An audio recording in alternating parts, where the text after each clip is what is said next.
During a prenatal checkup, I ran into my ex-sister-in-law, someone I hadn't seen in ages. She glanced at my belly and curled her lip in disapproval, criticizing me in that same condescending tone she always used. "You're already that old and still trying to pull the baby trap stunt? What if something happens to our family's precious heir? Can't you be a little more sensible and stop making my brother worry all the time?" But clearly, she had forgotten. A year ago, my mother was gravely ill, and her only wish was to see me married with a child. I gave up everything and proposed to Joel myself. On the day of our wedding, I waited from dawn till dark, only to receive a 30-second voice message. "I'm not coming to the wedding. I'm not marrying you. This is your punishment for bullying Elena." My mother was so devastated by Joel's heartless betrayal that she had a heart attack and passed away. After settling my mother's funeral, I erased every trace of the past, packed what little I had, and left Haiching. At the time,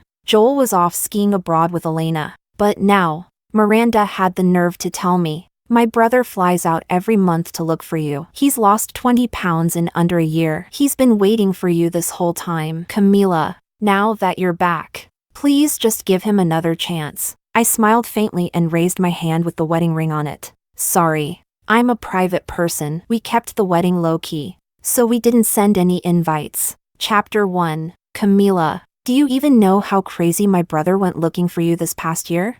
You nearly got someone killed. My brother didn't show up at the wedding because he was covering for you. And then you just walked away? 8 years together and you just threw it all away?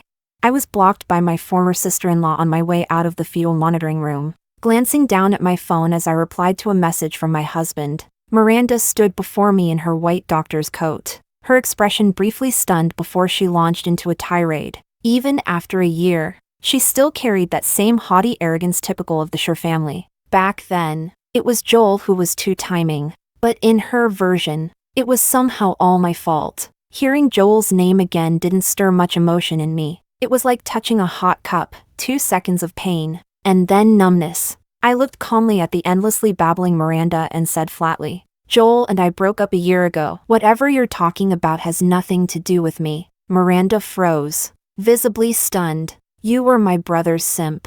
Everyone knew that. You didn't have a life, just hovered over him, afraid some woman would steal him away. There's no way you gave up." Her gaze dropped to my belly, and she let out a sneer, with eyes that resembled Joel's by at least 60%. She looked down at me like I was a stray mutt. That look, I'd lived with it every single day for the past 8 years. Joel came from a prestigious medical family. I was just a girl from the slums raised by a single mom. When I decided to pursue him, everyone mocked me for being a toad lusting after a swan. When Joel finally accepted me, they said I was a pathetic simp and placed bets on how long until he dumped me. Some said 1 week. Some said a month.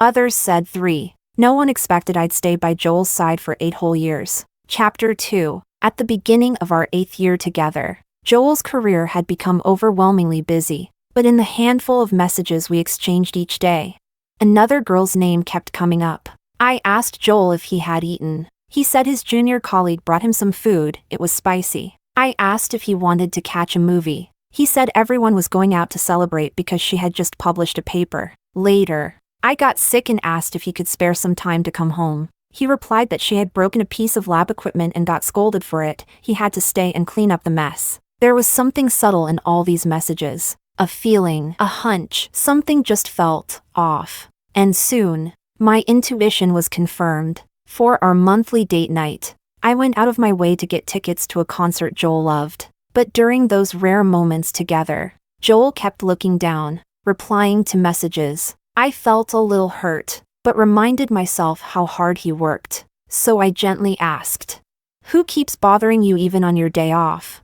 Without thinking, he replied, "Elena. She copied part of my experiment and messed up the data. She's asking me what to do." Elena, his junior, the same girl who kept showing up in our conversations. I wasn't even sure how I felt at that moment. Just disappointed. After all the trouble I went through to get those tickets, neither of us even paid attention to the performance. On the way home, Joel was still texting. I couldn't take it anymore and covered his phone with my hand. Joel frowned at me. I looked him in the eye and tried to joke. "You've skipped our date night twice now. I finally managed to pin you down." And yet you're glued to your phone the whole time. You keep talking about your junior. I'm getting jealous. I thought he'd laugh and maybe ease up on mentioning her so much. What I didn't expect was for him to get angry. His face instantly turned cold. Camila, since when did you become so obsessed with this sex-driven jealousy crap?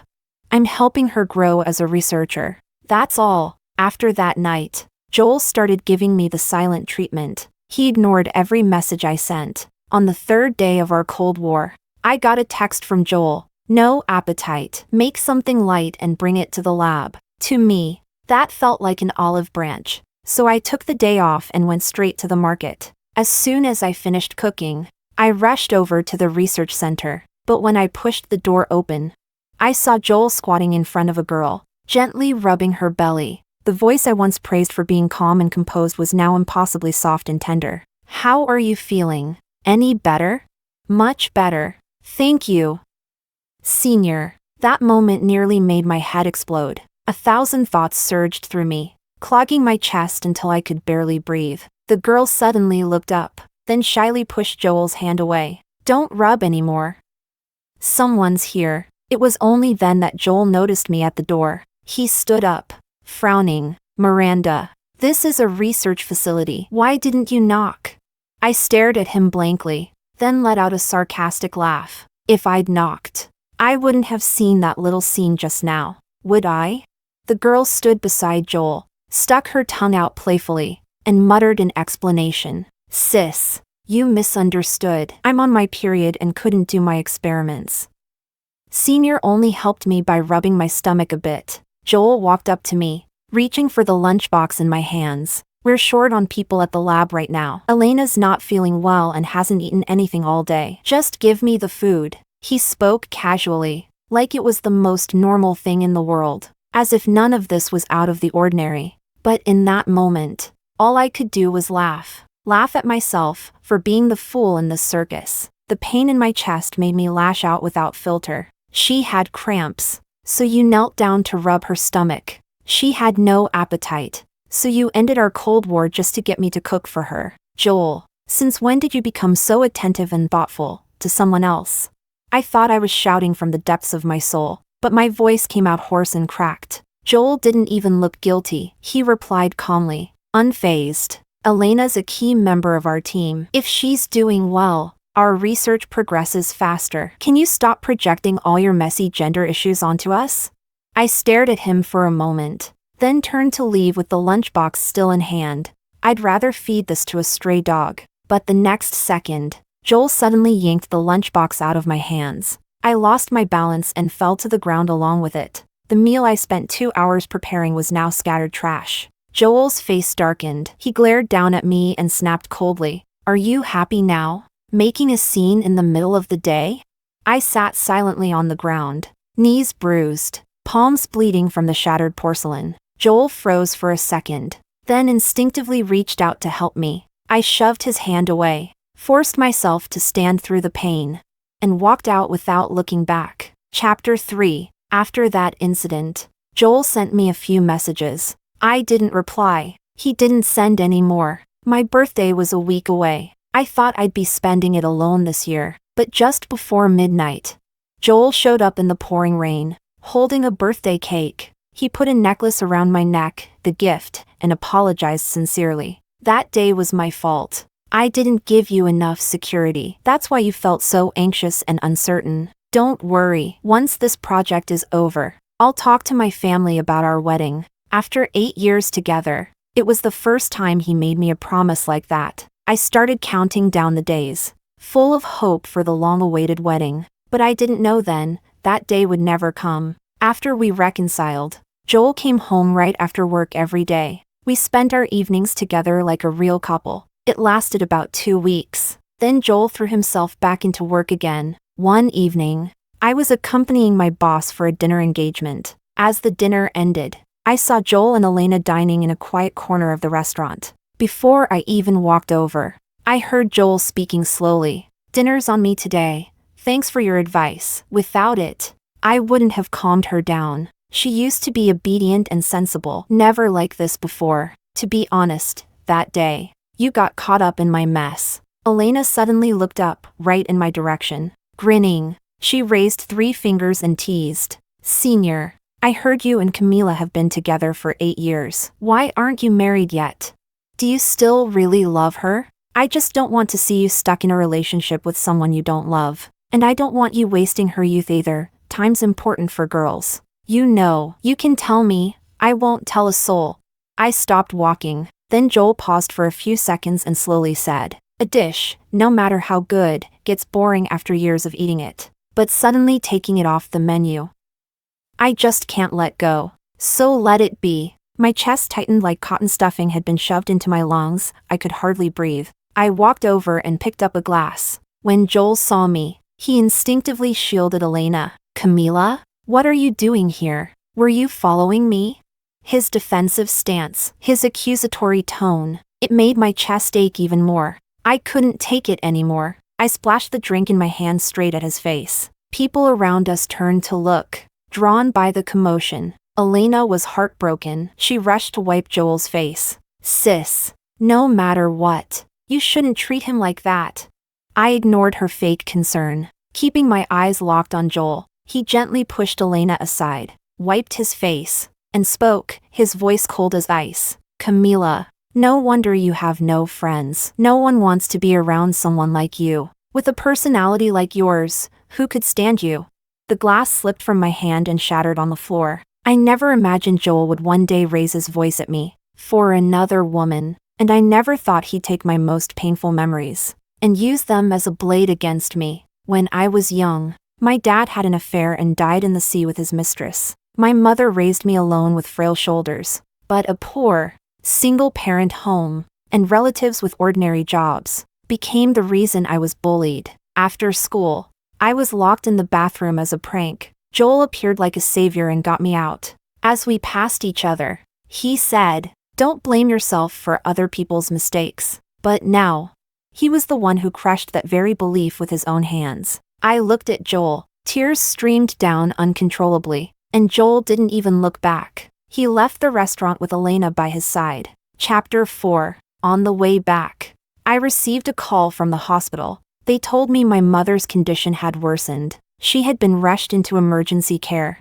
I didn't have time to grieve. I immediately told the driver to turn around and sped to the hospital. Thankfully, my mother was temporarily out of danger, but the doctor said tonight wouldn't be the last time. This would keep happening, and she likely had only about a month left to live. I stayed by her bedside, crying until my eyes were swollen. She stroked my hair gently, just like she used to. Sweetheart, don't cry. It's a good thing if I go. It means I won't be a burden to you anymore. My only regret is that I won't get to see you walk down the aisle. I wiped my tears and clutched her hand tightly, replying with all the sincerity I had. Joel proposed to me recently. I was going to tell you in a few days. Mom, don't worry. I'll make sure you get to see me get married, with your own eyes. As soon as I left the hospital, I called Joel. No matter what had happened between us, all I wanted was for him to cooperate this one time. But I didn't know then, this would become the decision I'd regret for the rest of my life.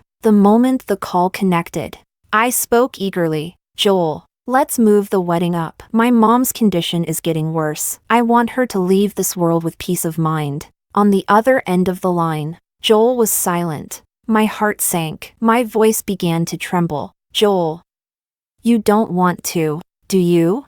He didn't answer my question. Instead, he asked me something else. Did you know Elena tried to jump off a building yesterday? Someone sent an anonymous report to her school, accusing her of being a homewrecker. Now the whole thing's blown up. She tried to jump to prove her innocence. She survived, but she's emotionally unstable. Camila, I just want to know, was that report from you? I froze. Then realization hit, and I couldn't believe what I was hearing. Joel, you think it was me? We've been together for 8 years. Don't you know what kind of person I am? I was angry, shocked, and devastated. But Joel's voice was frighteningly calm. If it wasn't you, why are you so worked up? I said I'd go through with the wedding. Just get ready. Then he hung up.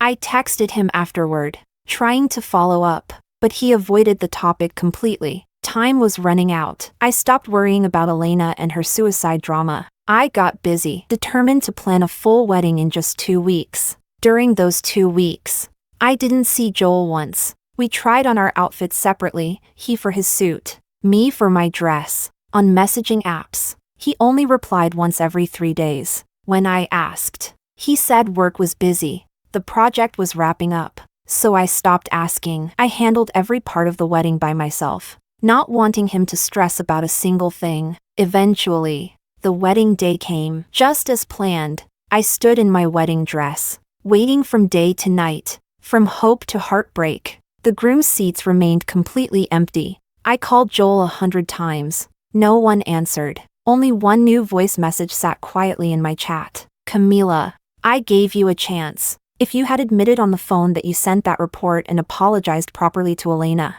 I would have come. I would have still been your groom. But now it's too late. I won't attend the wedding, and I won't marry you. This is your punishment for bullying Elena. Chapter 5. Joel's selfish cruelty took my mother from me and severed our 8-year relationship. After the funeral, I complied with the company's transfer order and started a new job. During that time, I sold the apartment as quickly as possible. Then, with what little I had left, I left Haiching behind. Right before boarding the plane, I checked Joel's social media feed one last time. 10 minutes earlier, he had posted a video of himself skiing abroad, laughing joyfully with Elena, throwing snow at each other. I deleted and blocked every account, every number connected to him. I blinked, snapped back to the present, and pushed the painful memories aside. Miranda, standing in front of me, pursed her lips when I said nothing. Camila, aren't you almost 30?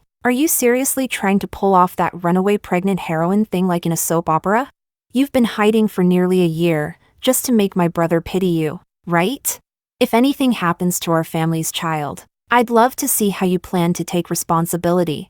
Her words stunned me for a second. It hit me, Miranda thought the child I was carrying was Joel's. I burst out laughing, then raised my hand and waved it in front of her. Sorry, I'm a private person. That's why we didn't hold a big wedding. This baby belongs to me and my husband, as in, the man listed on my marriage certificate. It has absolutely nothing to do with Joel. Please don't get the wrong idea. The diamond ring gleaming on my finger left Miranda visibly stunned. Then her expression darkened as she registered what I'd said. You got married? Camila, how dare you? What are you going to tell my brother? Seeing that she still didn't understand plain speech, my smile disappeared. The ENT department's on the 3rd floor. Elevators that way. Why don't you get your ears checked?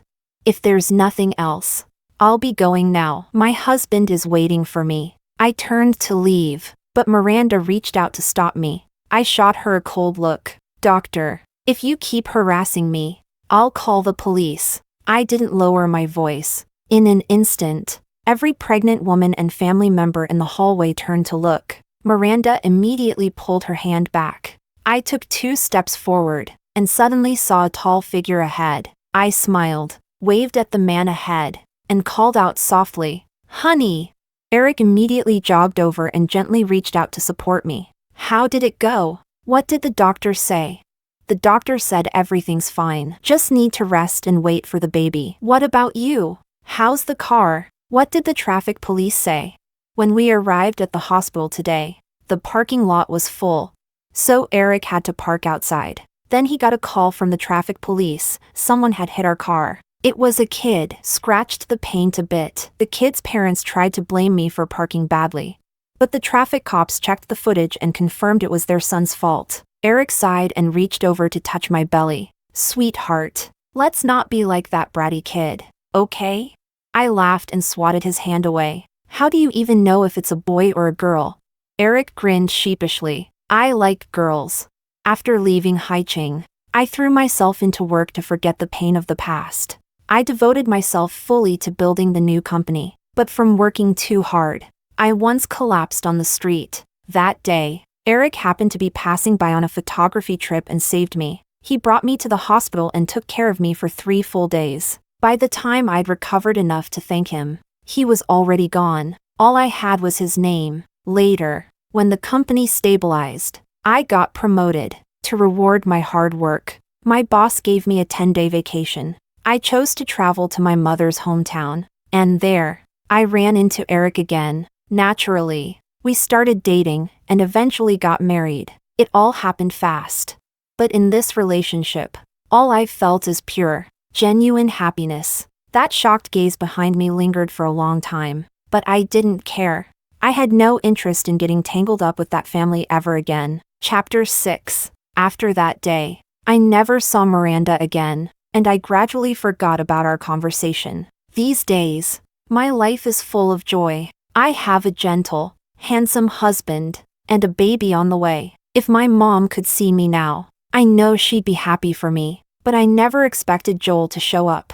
At 35 weeks pregnant, I often took walks around the community plaza. It's a high-end residential area. Many wealthy heirs and even celebrities own apartments here. Security is strict. Even food deliveries are handled by the guards, let alone random outsiders. So when I suddenly ran into Joel, I was caught off guard. I frowned at him. How did you even get in here? Joel stared at me, his gaze slowly falling to my belly. Those deep-set eyes of his turned red in an instant. To my surprise, I actually saw tears forming. Truth is, ever since I saw Miranda that day, I had a faint feeling that I might run into Joel again, but I didn't expect it to happen so soon, and I definitely didn't expect that when it did, I'd feel so calm. That's when I knew I'd truly moved on. Camila, what do you take me for? What do you take us for? You just decided to get married, then decided to get pregnant. Did you ever ask me? Did you even think about how I'd feel? Joel's voice was raspy, like he'd swallowed a pile of chili peppers, firing off one accusation after another. Honestly, I didn't even feel angry. It was just ridiculous. It's only been a year. Has he already erased all memory of what he did back then? Is he trying to make me the villain now? I looked at him, half amused, half exasperated. Oh, right, skipping out on the wedding you agreed to. That must have been your second personality. You, sir, are so pure and innocent. How laughable. Joel, who do you think you are? I got married. I had a child. Did you expect me to submit a request for your approval? I glanced at the time. 5 minutes left on my walk. Forget it. I'd seen something rotten today, ruined my mood. I turned and started walking back. But after a few steps, Joel stepped in front of me, blocking my path. No wonder he and Miranda are siblings. They both have the same nasty hobby, standing in people's way. When I saw Joel trying to get closer, I instinctively covered my belly and snapped. Stop! Don't come any closer. Only then did Joel realize how out of line he was. He froze on the spot, stung by my defensive gesture. He gave a bitter smile and said, I didn't mean anything. I just want to talk to you, properly. I never planned to break up with you. I just wanted to teach you a lesson. That anonymous report you sent, Elena almost died because of it. She wanted to report you to the police for defamation. I couldn't just let that happen. I couldn't just stand by. I thought, fine. If we couldn't get married that time, we'd do it the next time. I didn't expect you wouldn't give me another chance. Now I understood. All of it. The entire chain of events, because Joel decided to play judge and jury. After 8 years together, the moment something went wrong, his first instinct was to doubt me, to test me, not to believe in me. Joel's words were disjointed, eyes bloodshot. He looked pitiful, but all I felt was disgust. I cut him off without hesitation. Have you said enough? 8 years, Joel, and when it mattered most, you chose to believe someone you'd known for 3 months over me. What right do you have to question me? Oh, how noble. You thought I wrote the report. You were afraid I'd be arrested. So you skipped the wedding to protect me? Well, I wish you had let her report me. At least then I wouldn't have been wrongly accused for so long. On our wedding day, I waited from morning till afternoon. I called you 100 times. And what did I get in return? Shame, humiliation, and my mother's life. I told you, she was dying. Her only wish was to see me get married before she left. So I begged you, even if it was fake. Even if you were just pretending, I begged you to go through with it. But you ruined everything. And you killed her. My face stayed calm, but my voice cracked with emotion. I never imagined that this was the ridiculous reason why Joel had abandoned me, left me to suffer alone through the most humiliating moment of my life. That wedding was the decision I regret the most in my entire life. Chapter 7. Joel tried to explain. That day when Elena jumped, we checked the surveillance. I saw a woman with a body shape like yours. She was even wearing the same outfit as you. I thought, did you see her face with your own eyes? Did you hear her voice with your own ears? Joel's face turned pale. He shook his head. I was furious. There are tons of people built like me. Tons wearing similar clothes. And just because those two matched, you assumed I'd boldly drop off that report myself? Doesn't that sound suspicious to you? Doesn't it seem like someone wanted you to see that? I don't believe you couldn't have figured that out, but you still insisted on blaming me without a shred of evidence. Because compared to me, the woman you've grown tired of after 8 years, you're sweet. Delicate Jr. was easier to believe. All you wanted was to fight for her so-called justice. Joel looked like he wanted to object, but I cut him off coldly. Don't even try to deny it. When the wedding was ruined and I left Haiching, where were you? Skiing in Switzerland with Elena, weren't you? So let's just end this here. I don't want anything to do with you anymore. Please leave. Joel swayed on his feet, then straightened and slowly shook his head. No, I came here today to take you back. I admit I made mistakes. Miranda, let me make it up to you. Let me take care of you. I walked right up to him and slapped him across the face. The red imprint burned on Joel's cheek as he gave a crooked smile. Miranda, if slapping me makes you feel better, makes you forgive me, then go ahead, do it again. No thanks. One slap was already disgusting enough. Any more and I might not want this hand anymore. I pulled a pack of wipes from my purse, right in front of Joel. I wiped my hand, one finger at a time. Joel stared, his eyes stinging. Miranda, are we really strangers now? I still love you. If you get a divorce, I'll accept you and your baby. I'll raise them as my own. I let out a cold laugh. Joel, you're nothing. Your promises mean nothing. I pulled out my phone and called building security to have him removed. Joel's voice trembled as he called out my name, but I didn't respond. Moments later, 2 guards arrived and escorted him out. As he was dragged away, arms restrained, completely humiliated, I looked away, unfazed. Later that day, the head of security came to our door with a small fruit basket to apologize. He explained that Joel got in by bribing a newly hired guard. That guard had already been fired, permanently. Just as the security chief was leaving, he ran into Eric. Eric rushed to my side with a nervous face and gently held my hand. Honey, what happened? I thought for a moment, then decided to tell him that Joel had shown up.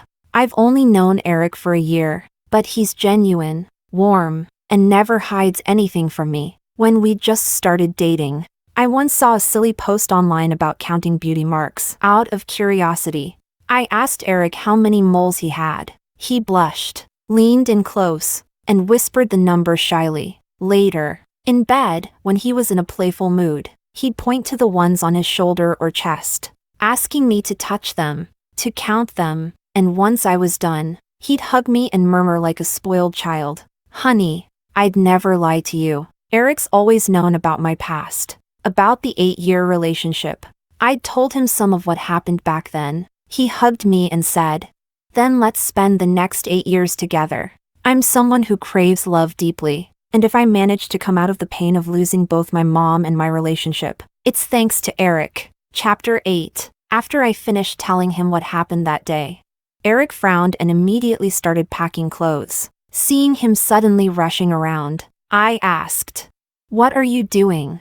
He looked completely serious. "Babe, I'm worried that guy will come back to bother you. Let's move in with my parents for now. They've been asking us for weeks anyway. And there are maids, housekeepers, and security at home. He won't be able to get anywhere near you." Seeing how he was acting like we were under siege, I walked over and pinched his cheek. "What are you afraid of? He doesn't dare do anything to me. If he shows up again, I'll kick him out again." Still, in the end, I went back to Eric's family home with him, planning to stay there until my due date. My in-laws were thrilled to have us. Even Eric's eldest sister, usually swamped with company affairs, took time to come back. Life at his family home was incredibly comfortable. Every now and then, though. I'd get messages from the building manager. Someone had been looking for me. I knew who it was. I simply told them to turn him away. At 38 weeks, the doctor found low amniotic fluid during a checkup.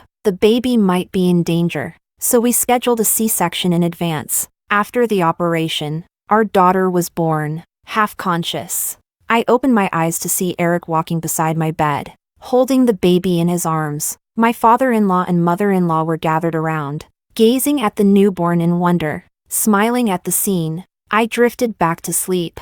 On the third day in the hospital, I was sipping soup when I heard gasps outside the room. I carefully got out of bed, walked to the door, and opened it, only to see Eric and Joel locked in a fight. Doctors and nurses stood around, panicked. A few other patients' relatives tried to stop them, but couldn't even get close. I was stunned and shouted for them to stop. Eric froze as soon as he heard my voice. Joel, however, seized the moment to land a punch right on Eric's face. Eric winced, baring his teeth in pain, then turned to me, looking pitiful. I couldn't take it anymore. I walked right up to Joel and slapped him twice. This one's for my husband, and this one's for myself. I just gave birth, and you come here to stir up drama? Joel, where is your basic decency? Without looking at his reaction, I pulled Eric back into the hospital room. From Eric, I learned that Joel had shown up early in the morning, lurking around the nursery like a creep, even trying to touch our baby. Eric thought he was a child trafficker and immediately fought him off. Only later, mid-fight, did he realize it wasn't a stranger. It was an ex. I never imagined Joel would be this crazy, this persistent, to even track us down to this place. But even then, I had no desire to see him, until the day I was discharged. I was wrapped up tightly, heading downstairs, and right by the entrance, there he was, Joel, disheveled, unshaven, haggard. The moment he saw me, he rushed over, voice pleading, "Miranda, I just want to talk. Can you give me a few minutes?"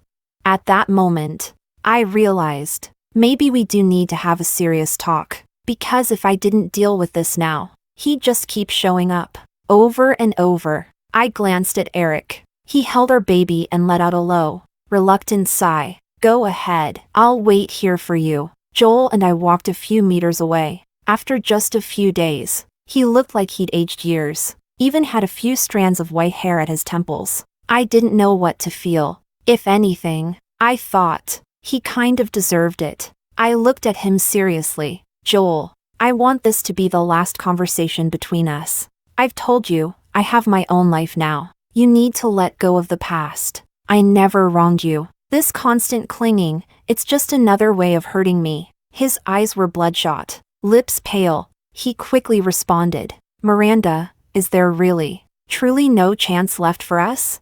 I went back to Haiching a few days ago. I've kicked Elena out of the lab. She pretended to be fragile, manipulated everything, just to ruin what we had. But I never let her succeed." Later, she latched onto another senior. That one had a family. He didn't tolerate her antics. I admit I did waver in our relationship. For a moment, but now I know, without a doubt. I love you, only you. As I listened to Joel bare his heart, I thought, he never spoke to me like this before. But what difference did it make now?